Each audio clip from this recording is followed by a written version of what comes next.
tiek Marijampolės, tiek Alytaus suskaičių urbanistiką pasižiūrėti būtent daugiau per centrinių miestų aikštės. Galim pasidžiaugti, kad vis dėlto tiek Kudirkos naumiesčio aikštės nenukentėjo nuo vadinamos trinkelizacijos ir masinio želdynų šalinimo. Vienas iš matot Palaidos miesto aikštė, taip pat labai neblogas pačios statybos pavyzdys gavosi su Druskininkų miesto tiltuku, vadinamo per Didžiulį slėnį. Jis buvo prieš porą metų restauruotas ir nors visi bijojo, kad su betonu bus gana sudėtinga dirbti, tačiau radom gana paprastus ir logiškus sprendimus. Dabar būtų palyginimui, vis dėlto čia būtų tie mūsų dalis gerų pavyzdžių, dalis tų tokių pačių problemų, kurias turi tiek Klaipėda, tiek Palanga, visi kiti, kas liečia tuos statinius centruose, priestatus vadinamus, kuriuos dabar jie kaip laikinis statiniai. Čia būtų Druskininkų miesto centras. Turim pavyzdį, kaip viršuj, kaip Kalvarijoj atrodė pagrindinė gatvė tarpukariu ir turim pavyzdį šalia, kaip gatvė atrodo dabar. Tai vienas dalykas džiugina, kad bent jau Vilniaus fragmentus panaudojo stovėjimo aikštelių įrengimui. Turim pavyzdį, kaip atrodo Valkininkų gatvelė, tai galim pasidžiaugti, kad Valkininkai apskritai jie nesulaukia europinių pinigų. Tai šiai dienai yra vienas iš tų miestelių, kuris domina tiek užsienio kompanijas, turint filmus, ir turim gana gražų miesto centrą. Pavyzdys yra šalia, kur matom fontaną, tai yra Butimonis. Miesto centras nenukentėjo nuo masinio želdynų kirtimo, tačiau miestelis buvo negyvas, kol, nežinau, tas sprendinys leista fontaną buvo gana diskusinis, bet atsiradus šitam fontanui pats miestelis atgyjo. Ta prasme, vasarom tenai yra didelis žmonių srautas. Čia tas pavyzdys Valkininkai atrodo, kaip atrodė turbūt prieš 30 metų, dabar atrodo jie taip pat. Tai tas miestelis nėra sulaukęs investicijų ir turbūt yra mūsų džiaugsmas, kai kuriais atvejais, kad tie pinigai vis dėlto neatėjo. Nes čia turim Simną, centras Simno, kuris buvo į kurį buvo investuota daug europinių pinigų, tai tas rezultatas tikrai nėra toks, kokio norėjome. Tas pats Virbalis bandyta atkurti istorinę Turgaus aikštę, tai kaip tai pavykę, tai yra diskusinis klausimas. Esminis tikslas yra šio pranešimo bus ne apie daiktus, apie kaip auga objektai, tai kas yra, tai yra daiktai. Juos galima kažkaip materialiai parodyti skaidrėse, bet suprantat, jokia skaidrė neina įdėti to bendruomenės gyvenimo, kas yra, kas slypi po tos objektus, nes tai yra kažkokia, tai visame tuose nameliuose, tai yra kažkokia žmogaus gyvenimo istorija, ne? Tai kažkokia. Tai kas vyksta, tai aš pamatysiu dar paskui pasakyti, kur yra, galima pasidžiaugti ir kur yra problema. Čekiškė mažas yra Kauno rajono miestelis, neapsiveržė liežuvis bažnytkai vadinti, kažkaip netiškas. Tai gera naujiena ta, kad mums Kauno rajonas taip pat perėmė tą iniciatyvą fasadų tvarkymo programos. Ir buvo skirta dalis lėšų pinigų dažų skirta fasadams sutvarkyti mediniams pastatams. Tai yra gerai, bet to neužtenka. Jeigu mes pasižiūrėtume, tai tikrai daug yra savavališkų nederintų dalykų. Yra ir plastikinių langų, ir kitų, ir priestatų. Ir kame problema yra žmonės labai pagyvenusio amžiaus, biedni ir teko pasitarimą daryti konsultaciją seniūnijoje, tai galvojam, kad gyvi neišeisim, kad mūsų draskys vietiniai žmonės. Bet visai ne paveldosauginių problemų, bet apskritai visuomenė labai problemų yra, kame mažuose miesteliuose nėra bendruomenių, labai susipriešinę žmonės. Pikti seniūną pasikrinim, seniūno pikti, visi gal man ves neišveža, dar jūs čia atvažiavot, mums problemų užtenka dar kažką. noriu pristatyti ir gerą, ir pasidžiaugti, ir pasiguosti, ir geras, du vieną šalia kito pavyzdžiai yra viena gyvenusi moteris, tarsi ir susitvarkė šitą medinuką, fasadą yra apkalta mediena, aišku, susidėjo tragiškas plastikinės duris ir langus, bet tai, manau, yra geras ženklas, kad vyksta gyvybė, kad žmonės investuoja, kad čia jie investuoja, vadinasi, čia gyvens, neįskels. Nes jaunimo nėra, pagyvenę žmonės.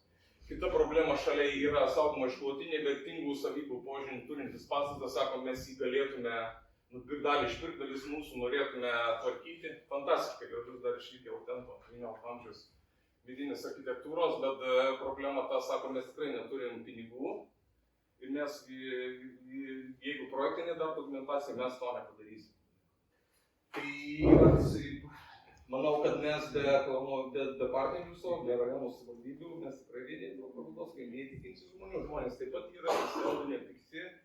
Ir problema, kur aš matau, reikėtų, kad tokie miesteliai turėtų, nežinau, ar atvažiuojantį, ar kaip nuolatinį paskirtą, reikėtų kažkokį architektą, kuris koncentruotųsi su konsultuotu. Žinot, kaip atvažiuoja į mažus miestus, į poliklinikas atsavai didmiesčių. Gal pas jūs galėtų, kad tiem žmonėm patart, nes, kad bent jau tą spalvų paletę ar dar kažkokį medinio, tai tokio vien patarimas, jau tai yra gerai. Tai yra problema. Ir va, dar vienas geras blogas ten pat šalia sinagoga, žiūrėkit, kaip atrodė, kokie buvo ir kaip dabar. Tarsi gerai viskas, fantastiškai, geriausia, kas matas. Bet problema ta. Seniūno klausiu bendruomenės, kur nėra bendruomenės, 2-3, nes jos mušas tarpusai žmonių, ten kas toliau. Mes seniūno, kas toliau, mes nežinom. Dabar žiūrėkit, investuoti pinigai, bet rimtai, realus klausimas, čia yra problema periferija. O kas toliau? Niekas nekalba apie idėją, nebuvo pradėta net nuo idėjos, o kas toliau. Ir žydų bendruomenės bandžiau klausti, kas toliau, kas čia bus, čia kažkoks, vat visi. Tai va. Trumpai gal ta prasme, kaip viskas vyko, ne, kad mes matytume tą galutinį rezultatą, tai iš tikrųjų labai didelis kelias nueitas, atrodo, kas čia, fasadai, ne, tik tai nudažėm, bet ta prasme kelias iki to, su bendruomenė, ypatingai, su mažais miesteliais, su tikrai biednais žmonėmis tenai gyvenančiais, kaip taisyklė, pagyvenusiais, ta prasme bendravimas, komunikacija, visas šiek tiek pati idėja, tai buvo mero idėja. Buvo miestelio šventė ruošiamasi, metai prieš, kadangi ten vyskupai visi turi atvažiuoti ir laidai didžiausi turi vykti, tai buvo daugiau negu prieš metus jau pradėti ruošti tie visi namų darbai, kad vyktų tik tai fasadų nudažymas, bent jau pagrindinių. Tai atrodo, kas čia yra, ne? Bet jeigu po faktų nuvažiuosi tas miestelį, kur nedažyti tie namai ten po 30 daugiau metų, kur gyvena pavykę tą 80 about metų, tai dabar reikia suprasti, ne, tai turi kažkokį dar pastolį atsirasti, turi ten sluoksnį kažkokį nusijimti, turi jo kažkas ir nudažyti tenai. Tai jo, ta istorija didelė, ilga ir iš tikrųjų komunikacija šitoje vietoje jinai buvo labai tokia ir sudėtinga, ilga, ta prasme kelias tas, ką mes matom, eitas, tai buvo su bendruomenė. Panevėžio Utenos teritorijos skyrius gerasias praktikas ir iššūkius. Geroji patirtis, tiesiog norėjau pasidalinti gerąją patirtimi, tai yra įveiklinta Anykščių miesto istorinės dalies, istorinė visa istorinė dalis, bet gatvių fragmentas, tai yra Daukanto sinagogos gatvių kvartalas, Baranausko aikštės ir Šalupio upelio. Čia už europinius pinigus buvo sutvarkyti grindiniai, restauruoti arba išardyti ir vėl sudėti. Taip pat miesto savivaldybės lėšomis buvo perdažyti fasadai ir ši gatvelė yra puikiai veiklinta, joje veikia ir amatai, ir renginiai. Vasarom visada atvertos durys, kiekvienam namelėje beveik kavinėlės, labai jaukiai ir gražiai sutvarkyta, veiklinta miesto istorinės dalies dalelė. Sekantis epizodas tai yra mūsų iššūkiai. Mūsų miesteliai, istorinės dalys miesteliai, nes pas mus daugiausiai yra nedideli miesteliai. Tai turi naują tendenciją. Pastaruoju metu bent per savaitę gauna porą skambučių arba laišką, raštą, kad nori griauti vertingų savybių norinčius pastatus. Šiuo atveju šičia žalias namelis, jam yra parengta apskaitos dokumentacija ir greit svarstysime.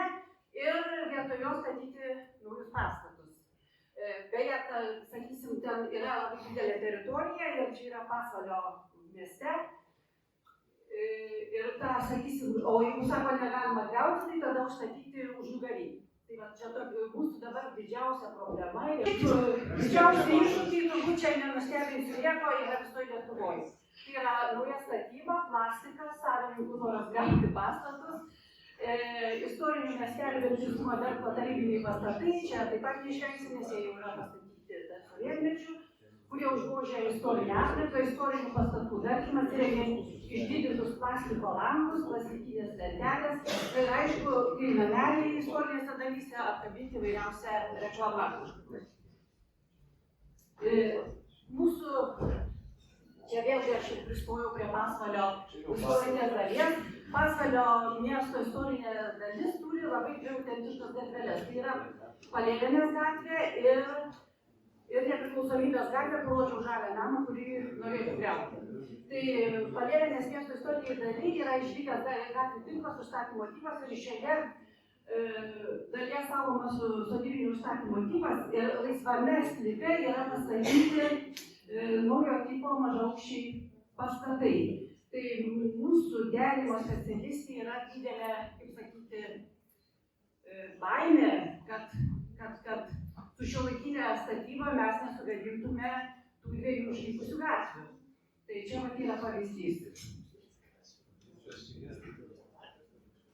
Na ir paskutinis akcentas tai yra, kai iš didelio iššūkio miesto istoriniai daly Panevėžio turime ko gero gerąją patirtį. Tai yra Stasio muziejus. Parinkome vieną esminę teritoriją, kurioje apveiksim ir gerosios praktikos pavyzdį ir iššūkius, kuriuos įžvelgiu. Tai serviruoju Žeimelio miestelį esantį Pakruojo rajono savivaldybėje. Savivaldybės šiaurė pasienyje su Latvija, tranzite su Bauskės miesteliu. Tai yra 16 amžiaus 5 dešimtmetyje pirmą kartą paminėtas rašytiniuose šaltiniuose miestelis, klestėjęs iki 19 amžiaus pabaigos iki įvykusio gaisro, kuris padarė savo juodą darbą, bet unikalus miestelis tuo, kad yra išlikę iš tikrųjų autentiškų pastatų, ypatingai buvusio turgaus aikštės teritorijoje, aikštė pastatyta perimetriniu užstatymu ir iš esmės pagrindinis toks traukos ir dėmesio centras tiek paveldosauginių, tiek architektūrinių požiūrių. Čia mes matome vieną iš pastatų esančių aikštės teritorijoje, tai yra buvusi liaudės arbatinė mažoji karčiama, kuri šiuo metu atrodo taip, ir čia yra įrengtas Pakruojo krašto Žiemgalos muziejus, tai iš tikrųjų įdomus objektas pasižiūrėti. Tai manyčiau, kad tai galėtų būti vienas iš pavyzdžių, kaip yra teisingai pasižiūrėta į kontekstą, į istoriją, turinį ir teisingai padarytas pavyzdys. Toliau taip pat tą pačią aikštę ribojantis pastatai, čia matome 14 metų fiksacija, čia yra 20. Tam tikrų laikmečio ženklų yra jau atsiradusių naujų, bet iš esmės statiniai išlikę, noras, iššūkis ir ambicija, kad jie nebūtų prarasti. Tai yra privatus objektai ir mūsų labai mylimi iš esmės. Važiuojam toliau. Iššūkiai tome pačiame Žeimelėje ir toje pačioje turgaus aikštės teritorijoje. Viskas vyksta apie tą pačią teritoriją, kuri iš esmės yra iš tiesų labai nedidelė. Bet iššūkį matau tai, ką jau mes čia šiandien girdėjome apie vykstančio socialinio gyvenimo ženklus. Puiku, sociumas aktyvus, bendruomenė aktyvi. Dar 23 metais pasodintas ąžuolas, kuri yra viena iš vertingųjų savybių šitoje teritorijoje. Toliau, pastatyta skulptūra mokslininko Teodoro Grotuso garbei. Fone matome daugiabutį, kuris buvo iš tiesų apverktinos vizualinės išvaizdos, nusprendė, padaryti tokį gatvės meno pavyzdį ir 22 metais įdėjau ištrauką iš Prinskryną iš LRT tinklapio, žurnalistai buvo ir Lietuva girdėjo, iš tikrųjų pasipuošė ir džiaugiasi miestelis.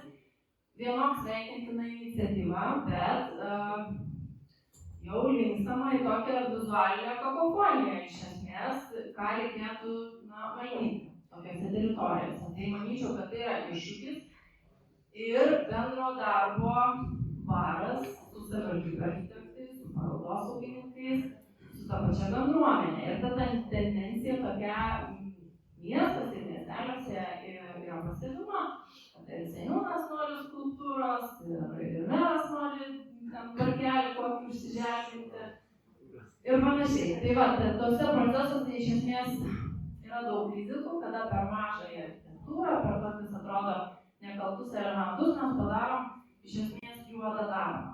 Tiek apie žeimelį, toliau keletą pavyzdžių, kurių labai nekomentuosiu, bet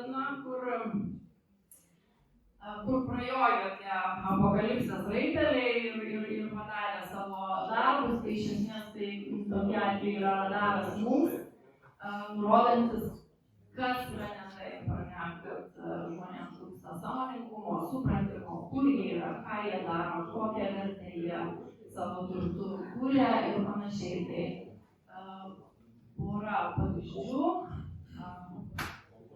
Akcijinis turbūt stogas pasitaikė, stogo danga, tai iš tiesų toks vizualiai stiprus įspūdis padarytas. Ir pabaigai noriu parodyti, tokį truputėlį su humoru, Šiauliai, Aušros alėja 21, miesto centras, pati širdis iš esmės. Pastatas tarpukario architektūros pavyzdys, ypatingai lankomas ir dabar gidų privedamas ir pasakojimas, tai jis 18 metais atrodė šitaip, 23 vasarą jis jau atrodo šitaip, tarp kitko čia yra privačių apartamentų, reiškia, padarytas pastatas, yra parduodami butai. Ir rezultate mes turime ištrauką iš skelbimų portalo, kuriame štai taip teisingai padarytas objektas, įvardintas kaip absoliuti roko žvaigždė. Ir tie maži skaičiukai apačioje byloja apie tai, kad pagal nekilnojamo turto kainą Šiaulių rinkoje tai yra vienas iš trejetuko objektų. Tai tiek, ačiū už dėmesį. Telšių senamiestis. Tai turbūt urbanistinių vietovių, miestų ir miestelių pokyčiai neišvengiami ir kiekvienas laikmetis paliko savo žymės. Tai dabar sovietmečiu, kas buvo naikinama daugiausiai dėl ideologijos ir nukalinėjami, sakykime, raudonų plytų fasadų elementai ir nušluojami aikščių užstatymai arba atvirkščiai aikštės užstatomos. Tai dabar stengiamės tas sovietmečio klaidas taisyti. Sedos miesto istorinė dalis, tai kaip ir kitų pavyzdžiai, tai yra čia, sakykime, pusiau, vienoje nuotraukoje pusiau geras pavyzdys, kitoje visai nelabai, kaip vėliau Lietuvą ir užplūdo plastikų era ir satelitinės antenos ir kondicionieriai ir kaminų griuvimas, kadangi dabar šildymo sistemos pasikeitė ir akivaizdus kaimynų nesuderinamumas ir galimybių nesuvokimas ir nesuderinamumas. Tai čia Žemaičių kalvarija du pavyzdžiai, kaip ir gerieji. Vienas, kai neturiu galimybių, nieko nedarau, bet ir nesugadinu.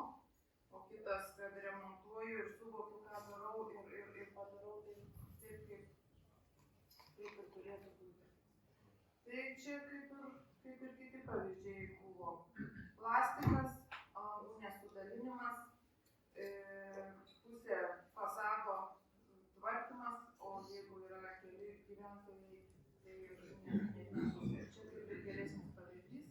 Jurbarko miesto istorinė dalis, išlaikytas medinių lentelio apkalas, Laukuvoje irgi medinių lentelio apkalas, langų sudalinimas, langinės. O čia siektinas, bet labai brangus variantas, taisant klaidas. Dėl šių senamiestyje pastatas, koks buvo statybos metu, sovietmečiu ir dabar. Ir ačiū. Tai matyt, kad iš tikrųjų nieko per daug naujo nepasakysiu. Čia kolegos akcentavo tam tikrus elementus. Tai Vilnius neišimtis. Galbūt išimtis tiek, kad Vilnius turi nuo didžiausių saugomų senamiesčių ir didelių vietovių iki mažiausių etnografinių savybių. Tai viena iš sprendimo būdų, kuris yra kvestionuojamas arba tokiam giliam pamąstymui, tai yra senamiesčių eismo ribojimų elementai, atsiradę pradžioje Vilniaus senamiestyje, paskiau atsirado ir Trakų senamiestyje. Eismo ribojimai iš esmės savaime nėra blogis, bet tam tikri pasirinkti elementai gali visiškai disonuoti toj teritorijoje kaip akcentai, galbūt ne visai tinkami istoriniai aplinkai. Tai Trakų senamiestis pasirinko Karaimų gatvę nudažyti vientisom juodai baltom linijom, parodydami, jog tai yra viena didelė perėja ir įrengdami atitvarus lygiai taip pat nudažydami balta spalva. Ir Trakų akcentas yra gražūs medinukai ir tie pasirinkti elementai mūsų manymu nėra tinkami, jie aišku laikini, siekiant pasižiūrėti, ar gali veikti eismo ribojimai miestų centruose. Vilniaus senamiestyje lygiai taip pat buvo pasirinkti tokie laikini sprendimai, kurių derinimų iš esmės kaip ir nereiktų, išskyrus įrengtų kamerų elementai, kurie yra įrengiami gatvių arba viešųjų erdvių centruose, taip skaidydami tas istorinės erdves į kažkokias naujoviškas, ne visai tvarkingas miesto erdves ryškiais akcentais. Tai vazonais su pušimis, juodais stulpais bei kameromis. Tai mano galbūt pasiūlymas šitos problemos sprendimui būtų nebandyti bijoti departamento darbuotojų, bet komunikacijos ir dialogo būdu ieškoti tų tinkamų sprendimų, kurie tiktų tiek istorinių miestų aplinkai, tiek savivaldybės poreikiams, siekiant įvesti į miestų centrus tam tikrus tai teritorijai naudingus būdus. Pastatų priežiūra. Pastatų priežiūra ne visais atvejais veikia tiek miestų centruose, tiek mažų miestelių etnografinių kaimo vietovėse dėl kelių priežasčių. Tai yra tam tikros gyventojų pajamos, kurios ne visada gali arba ne visada pakankamos sutvarkyti kultūros paveldo objektus ar kultūros paveldo statinius, nepriklausomai nuo to, ar jie įrašyti į kultūros vertybių registrą kaip saugotinos išklotinėse ar kaip objektai.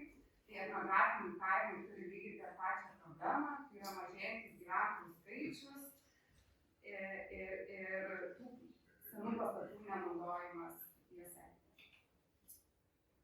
Kolegos jau minėjo didžiausią problemą, tikriausiai ir didžiausią galvos skausmą yra plastikiniai langai ir duris.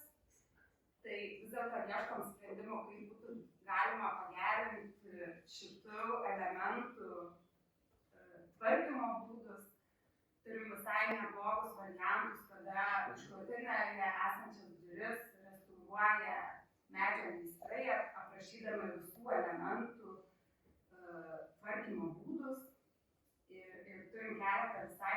pavyzdžių, tiesiog kol kas dar nėra užbaigti ir negalėjau pasakyti galutinių rezultatų. 30 sekundžių. Ir dar vienas dalykas, tai nesaugotinose teritorijose nauja statyba ir juose esantis dominuojantis elementai tokie kaip stoglangiai. Dabar Vilniuje labai populiaru, nežinau, kiek kituose miestuose, tai terasas ant stogų, tai kiekviena nauja statyba nori ir įrenginėja kuo didesnę stogo terasą, kur taip pat iš apžvalgos taškų daro didelę įtaką tų pastatų architektūrai. Tai sveikintina, kad Kaunas pasirengė savo stoglangių taisyklės ir rekomendacijas, ir jų taikymas dažnai yra keblus, dėl to, kad jos yra rekomendacijos.